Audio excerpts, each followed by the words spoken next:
Question 11. You are given that 270 equals 3 to the power of 3 times 2 times 5 and 177,147 equals 3 to the power of 11. Find the lowest common multiple of 270 and 177,147. Give your answer using power notation and as a ordinary number. So with this type of question, I'm going to be doing a Venn diagram. So with my Venn diagram, I'll have two circles, and in the middle will be the shared factors. So I've got 270 here, and I've got 177,147 here. So they all have a 3 in common. So they all have this in common here. So they have 3 to the power of 3 in common. So I will put 3 to the power of 3 in the middle. Nothing else, so that would be okay. Leaving 3 to the power of 8 here, and 2 and a 5 here. Now to find the lowest common multiple, all the numbers that are in common are now grouped up into one. All we have to do is times all the numbers here together to find the lowest common multiple. So I'm going to do 2 times 5 times 3 cubed times 3 to the power of 8. Now in power notation, that will be 2 times 5 times 3 to the power of 11. As an ordinary number, that will be 2 times 5 times 3 to the power of 11, which equals 177,147. 1,771,470. II says write this number as a product of its prime factors. Now I know that 177,147 times 1,000,000 will get my number here. We'll get this number here. Now I know that 177,147 is 3 to the power of 11. So I can write that based on my answer from above. Now all I need to do is change this one to the product of prime factors. Now I know that 1,000,000 is the same as 10 to the power of 6. Now I can change 10 to 5 times 2. So I've got 5 times 2 power of 6. So that would mean there are 6 lots of 5 and 6 lots of 2's. So that would be 5 to the power of 6 times 2 to the power of 6. So these are all your prime factors, and that would be your answer here. B. 3 to the power of n equals 177,147 times 9 to the power of 5.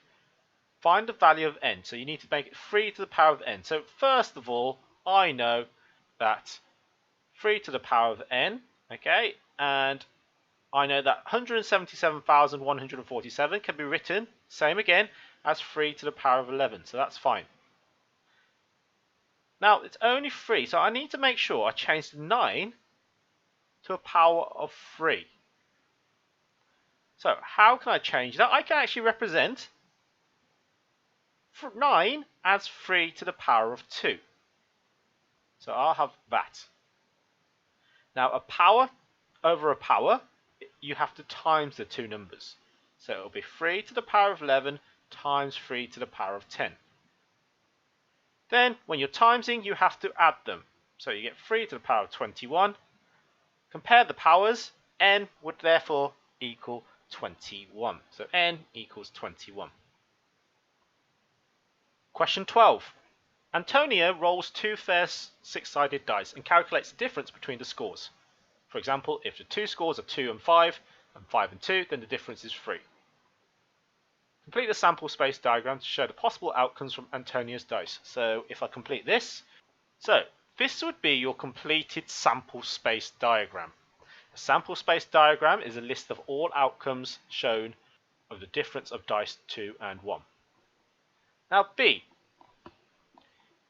Antonio rolls 2 dice 3 times. Calculate the probability that he gets a difference of 1 on all 3 rolls. Give your answer as a fraction in its lowest terms. So, the ones would be 1, 2, 3, 4, 5, 6, 7, 8, 9, 10. So there'll be 10 ones altogether, and it'll be out of 36 because it's a 6 by 6 grid, and there are 36 outcomes. Now the probability of 1 won't change each time. You'll each have the probability of 10 over 36 each time you roll it, because they are fair 6-sided dice. So I'll do 10 over 36 times 10 over 36 times 10 over 36, 3 times. In your calculator, I'm going to just do that now. 10 over 36. Now I'm just going to, because I know it's times by itself, I'm just going to cube it. That answer would be, in fraction form, it already simplifies it for you, would be 125,532. And that will be your final answer. Question 13. Prove that the mean of any 4 consecutive even integers is an integer. Now with this one, you need to prove it algebraically. I'm going to let n be my integer. Now to make it even, I'm going to times it by an even number, because n can be any integer 1, 2, 3, 4, 5, 6, 7, 8, 9. But to guarantee it to be even, I'm going to times it by 2. So it will be 2n. Now I need to find the next 4 consecutive even numbers. Now if you look at the even numbers, 2, 4, 6, 8, you would see that the consecutive ones would be always 2 along. So the next one would be 2n plus 2. The next one would be 2n plus 4. And then the next one would be 2n plus 8. Now it says prove that the mean of any 4 consecutive numbers. So to find out the mean, I add them all together and I'll divide by 4. So let's do that. So I'll do 2n plus 2n plus 2 plus 2n plus 4 plus 2n plus 6. That would make 8n plus 12. Now I get 8n plus 12 now, and I must divide it all by 4. So 8n, so when you're dividing, you must divide each term by 4. So 8n divided by 4 is 2n, 12 divided by 4 is 3. So 2n plus 3 would be your answer. So normally what I'd like to write is, because it's an integer, so I'll be like 2 times n is an integer.